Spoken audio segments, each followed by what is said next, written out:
फेरी वाले मेहनत कश को मेहनत मजदूरी से रोकने और जान से मारने की धमकियां देने वाले मुलजिम मौलवी समेत गिरफ्तार।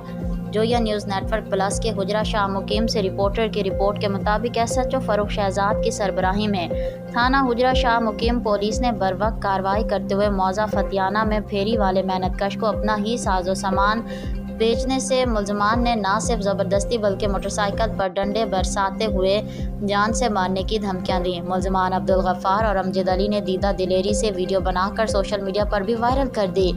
वीडियो मंजर आम पर आते ही डीपीओ काड़ा तारिक अजीज सिंधु का सख्त नोटिस। थाना हुजरा शाह मुकीम पुलिस ने मुलजिम को कलील वक्त में गिरफ्तार करके मुकदमा दर्ज कर लिया। डीपीओ का कहना है कि किसी को भी कानून अपने हाथ में लेने की हरगिज़ इजाज़त नहीं होगी।